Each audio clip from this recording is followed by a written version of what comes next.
shame! Yes? What are you doing here? It is over. Such genius! What? What the? I beg your pardon? But, by the righteous path, this is incredible! I've never heard anything like this before! Tell me, my friend, where did you learn this? Who taught you poetry? Blazes, you're self-taught. Malthus truly did bless you with talent. Tell me, may I interpret your poem? It's just I have to. Well then, I hope this is not too much of a leap, but does your first line, the one with the dancing elder between fire and ice, deal with the socio-sexual isolation of old people in feudal societies? I may be wrong, but that was the first thought that came to my head. No, not at all. I was particularly moved by how you used onomatopoeia in line 4 and 6. Do these brutal noises at the end of each verse symbolize the hedonistic, violent way of life among the common people who have absolutely no regard for the lonely man? Phew. Well, that's a tough one. To me, it sounds like the inner voice of a murderer. Yes, exactly. He celebrates his bloodthirsty way of life. In the fangs of violence, my heart laughs. And then, suddenly, justice ends him, which is once again conveyed through those guttural noises.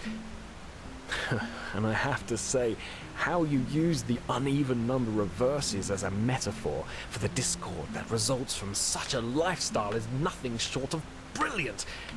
If that's what you meant by it, of course. You did, didn't you? Well, you know what? They wouldn't. The common people, they don't even understand when I tell them I'm a poet. Poet, they ask? What kind of profession is that? So now I simply tell them I'm an innkeep. That is something they are able to grasp with their limited intellect. Easy answers. That's what people long for. But you know what? I would rather die hungry than become one of those soulless pot-boiler artists who make a fortune off their stupid stories.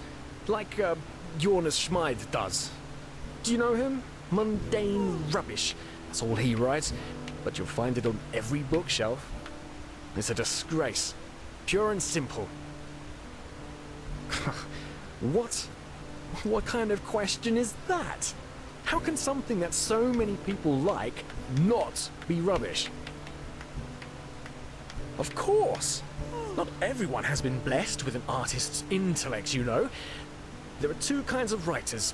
Small minds who give the common people fodder that helps them feel smart, and true artists who want more from life. Those who create, with no greed for gold and fame, bound solely by the calling of the muse. Of course I am. I wish it weren't true, but it is. If only there were more people like us. Midnight. Between cobblestone and excretion. Between darkness and light. Hurrah! Hurrah! Advance the fleet! Always forward! Always forward! Forward for the glory and honor! The spears at the ready, driving the swords into the bodies.